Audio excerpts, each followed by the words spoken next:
Hello friends नमस्कार मु विकास आपण मानक स्वागत करुच्ची आज आउ एक नुआ वीडियो रे देखंतु फ्रेंड्स आपण माने जदि सीएम किसान हिताधिकारी और सीएम किसान योजना रे वर्ष को दुईटी किस्ती रे 4000 टंका पैसा पाउछंती तो आपण मानकर पई बहुत बड़ खुशी खबर एणिकी आपण मानकर पिला मानकर स्कॉलरशिप आवेदन करि पारिबे।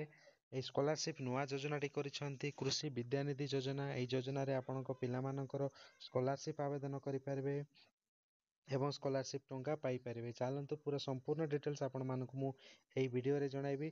वीडियो को शेष ताई देखंतु एवं चैनल रे नुआ आस्थिले चैनल को सब्सक्राइब कर दियंतु और पाखरे थिबा बेल आइकन को प्रेस कर रखंतु जहा फल रे हम चैनल रे जहा भी अपडेट आसीबो सर्वप्रथमे जानि परिबे। चलंतु वीडियो टी स्टार्ट करिबा।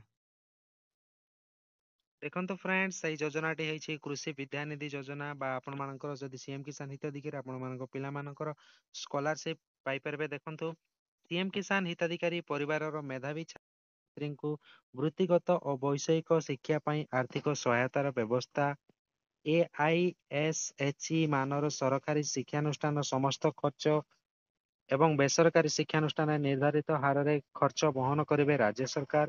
ଜାତୀୟ ଶିକ୍ଷାନୁଷ୍ଠାନ ଯଥା IIT, IIM, NEET, AIMS, ICAR ରେ ଉଚ୍ଚ ଶିକ୍ଷା ପାଇଁ ଯୋଗ୍ୟ ଛାତ୍ରଛାତ୍ରୀଙ୍କୁ ସରକାରୀ ସହାୟତାର ବ୍ୟବସ୍ଥା ରହିଛି। ଦେଖନ୍ତୁ ଏଇ ସ୍କଲାରସିପ ର ଆବେଦନ ତ ଚାଲୁ ରହିଛି ବର୍ତ୍ତମାନ ଦେଖନ୍ତୁ 15 ତାରିଖରେ ଏହା ଆରମ୍ଭ ହେଇଯାଇ।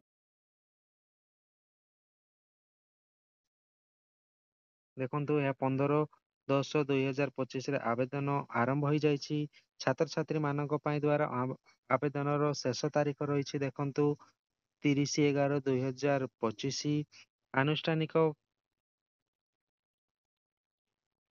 ଅନୁଷ୍ଠାନର ପ୍ରଧାନ ଓ ମୁଖ୍ୟଙ୍କ ଦ୍ଵାରା ଛାତ୍ରଛାତ୍ରୀ ମାନଙ୍କର ରେକର୍ଡ ଅନଲାଇନ ଯାଞ୍ଚର ଶେଷ ତାରିଖ ରହିଛି 15/12/2025 ଡିସେମ୍ବରରେ ରହିଛି।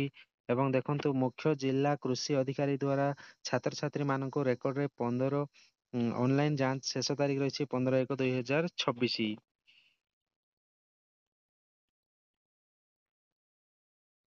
ଦେଖନ୍ତୁ ଏହା କେଉଁମାନେ ଆବେଦନ କରିପାରିବେ ସେ ବିଷୟରେ ବି ଆପଣ ମାନଙ୍କୁ ମୁଁ ଦେଖାଉଛି। ଏହାର କଣ କଣ ଡକୁମେଣ୍ଟ ଲାଗିବ ସେଇଟା ବି ଆପଣ ମାନଙ୍କୁ ମୁଁ ଦେଖାଉଛି।